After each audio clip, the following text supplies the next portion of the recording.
judges also, any judge also. We respect each of them. Because in my life, I also fought some cases as a lawyer. Though I do not know law in a proper way because I didn't practice. I never practiced. Only as a human being, I fought one for media, one for that time the Pankaj Banerjee, the human rights case, and also I fought for students in Karimganj, that Balurghat area when hundreds of students, Parthopratim Singhorai was killed by police firing and hundreds of students jara greftar hoyechilo at that time. But as a citizen of this country, I have every right.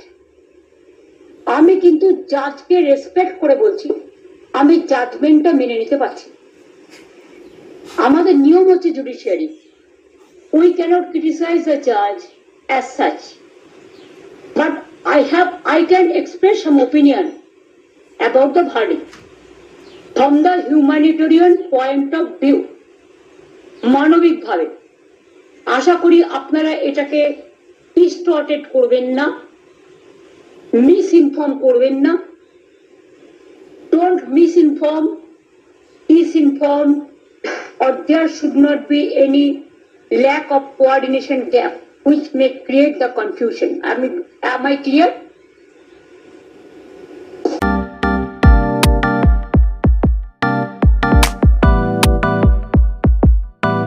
সকলের সাথে সমাজের মাঝে অক্ষয় প্রতুল অকপট আছে। আজ আমরা এখানে চাকদাতে নদিয়া জেলা সিপিএমের নেতা বিশ্বনাথ গুপ্ত তাকে পেয়েছি। বিশ্বনাথ বাবুর কাছে আমরা আজকে দুটো বিষয় আমরা আজকে তুলে ধরতে চাইছি, যেটা আমাদের চ্যানেলের মাধ্যমে দর্শকরা দেখতে পাবেন। প্রথম কথা হচ্ছে, আজ সুপ্রিম কোর্টে তাদের রায়ে 1 বছর আগে হাইকোর্টের দেওয়া রায় পুনর্বহাল রেখে 26,000 স্কুল শিক্ষক, অশিক্ষক এবং তাদের চাকরি চলে গেল। এই প্রসঙ্গে আপনি কি বলবেন? যে ঘটনা ঘটেছে, এই ঘটনা একটা দীর্ঘমেয়াদী প্রক্রিয়ার প্রতিফলন।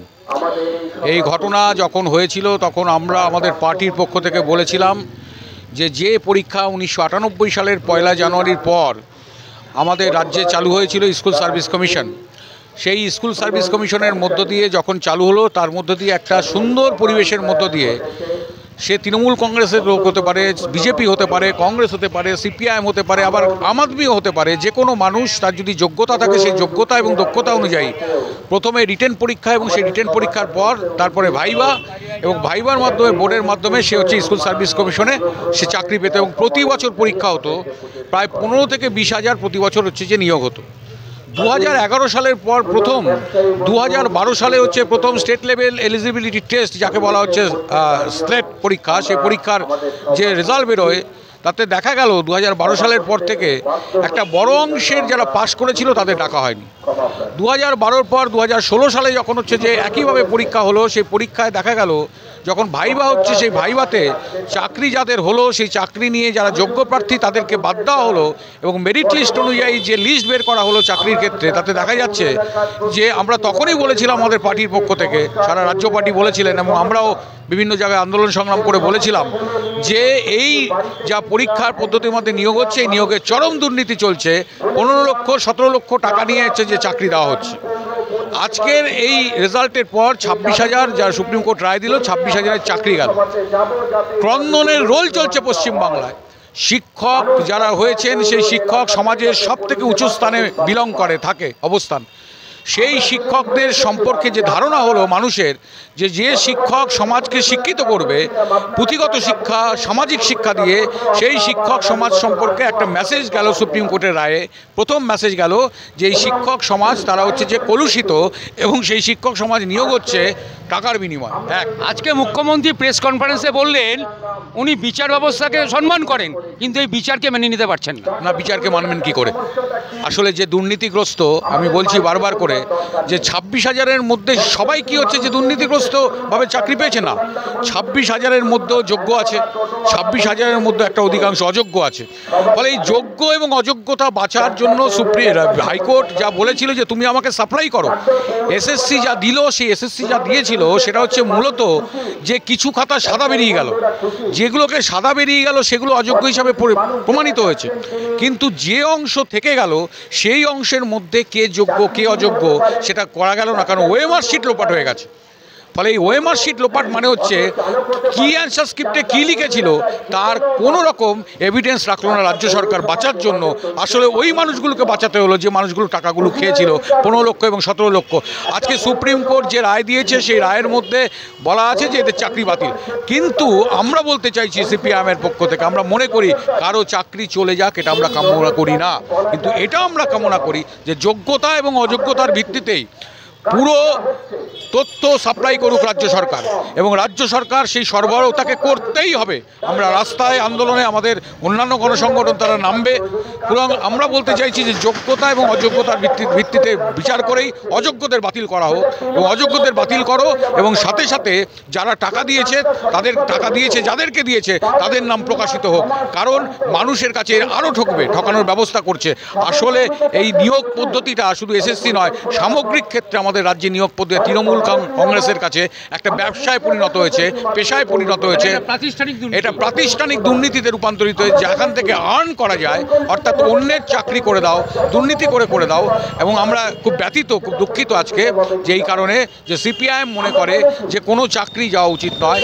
যে মানুষগুলো বিয়ে করেছে, সেই মানুষগুলো সংসার পেতেছে, তাদের সন্তানাদি আছে, কি করে ভবিষ্যৎ চলবে? ফলে সবার ভবিষ্যৎ অন্ধকারে ঠেলে দেওয়ার দায়িত্ব কোনো সরকারের নেই।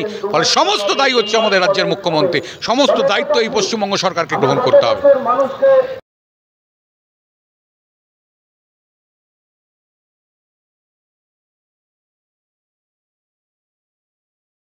ব্যাখ্যা করছেন, করতেই পারেন, ইট ইজ ইউর চয়েস।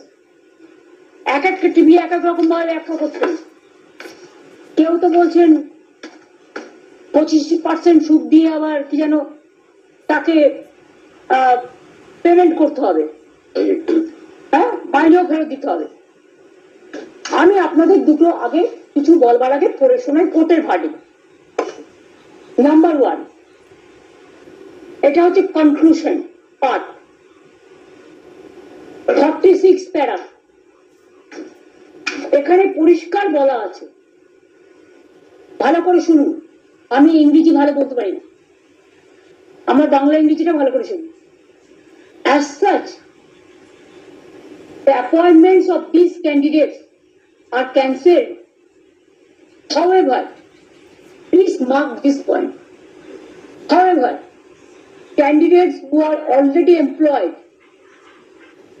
মানে যারা অলরেডি চাকরি পেয়েছে, need not be asked, তাদের জিজ্ঞাসা করা হবে না to refund or restitute any payments made to them. তাদের কোনো পেমেন্ট করতে হবে না। Am I clear? আশা করি এটা আপনাদের কাছেও ক্লিয়ার হয়েছে, নাকি আরেকবার পড়বো? আজকে মহামান্য সুপ্রিম কোর্ট এই যে সিদ্ধান্ত, তাদের যে ভার্ডিক্ট এলো, এবং প্রায় 26,000, মানে অ্যাকুরেটলি বলতে গেলে 25,753 জনের চাকরি চলে গেল, যারা 2016 সাল থেকে চাকরি করছিলেন, যাদের পরিবার আছে, বিয়ে থা হয়েছে। আজকে যোগ্য যারা পরীক্ষা দিয়ে চাকরি পেয়েছিলেন, যারা শিক্ষক হয়েছিলেন, তাদের চাকরি আজকে চলে গেল শুধুমাত্র মমতা বন্দ্যোপাধ্যায়ের পার্টির লোকেদেরকে, অর্থাৎ অযোগ্য যারা পয়সা দিয়ে চাকরি পেয়েছিল, তাদের চাকরিটা বাঁচানোর জন্য মমতা বন্দ্যোপাধ্যায় এই পুরো 26,000 লোকের চাকরি বলিদান দিয়ে দিলেন। এর জন্য দায়ী হচ্ছে মমতা বন্দ্যোপাধ্যায়। এই যে 26,000 পরিবার আজকে রাস্তায় বসে গেল, এর জন্য যদি কেউ দায়ী থাকে তা হচ্ছে সে হচ্ছে তৃণমূল কংগ্রেস, এবং তৃণমূল কংগ্রেসের সর্বময় কর্ত্রী মমতা বন্দ্যোপাধ্যায় এবং তার চেলাচামুন্ডা, যারা লাখ লাখ টাকা নিয়ে এই চাকরিগুলো, কিছু চাকরি এর মধ্যে থেকে 26,000-এর মধ্যে থেকে যারা অযোগ্য তাদের চাকরিগুলো দিয়েছিলেন। আমার প্রশ্ন হচ্ছে, মমতা বন্দ্যোপাধ্যায়ের এসএসসি, স্কুল সার্ভিস কমিশন, রাজ্য সরকার কেন যোগ্য এবং অযোগ্য এই পৃথকীকরণ কেন করে দিলেন না? যদি আজকে যোগ্য এবং অযোগ্য এই পৃথকীকরণ মহামান্য আদালতের সামনে রাজ্য সরকার করে দিতেন, তাহলে পরে আজকে কিন্তু এই টোটাল 26,000 প্রায় 25,573 জন এদের কিন্তু চাকরি চলে যেত না। শুধু অযোগ্যদের যেত, যোগ্যরা বহাল তবিয়তে চাকরি করতেন। আজকে মমতা বন্দ্যোপাধ্যায়ের জন্য, মমতা বন্দ্যোপাধ্যায় পার্টির এই দুষ্কৃতীদের জন্য, যারা ঘুষখোর, জোচ্চোর তৃণমূল নেতা, তাদের জন্য এই এতগুলো পরিবার আজকে রাস্তায় বসলো। আমরা ছেড়ে দেব না। আমরা আগামী দিনে মমতা বন্দ্যোপাধ্যায়ের সরকারকে এই তার চেয়ার থেকে উঠিয়ে ফেলবো। এর জন্য দায়ী হচ্ছে মমতা বন্দ্যোপাধ্যায়। আমরা খুব শীঘ্রই এর বিরুদ্ধে পথে নামছি।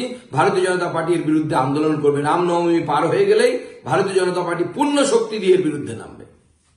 Paragraph 49. Conclusion last para. Paragraph 49.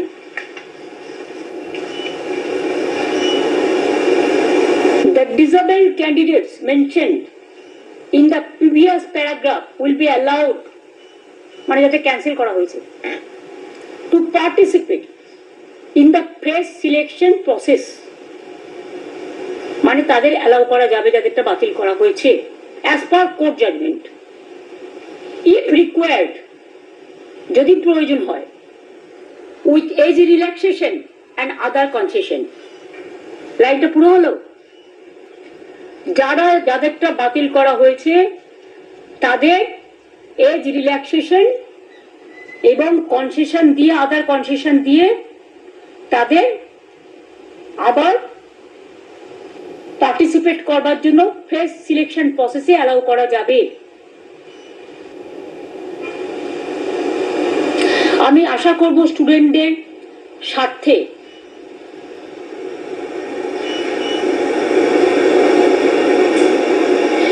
আরেকটা কথা, আপনারা যাদের টেন্টেড বলে দিচ্ছেন, আমাদের কাছে তো কোনো ডকুমেন্ট নেই, কারণ আমাদের যদি স্টাডি করতে দিত আমরা নয় খুঁজে বের করতে পারতাম।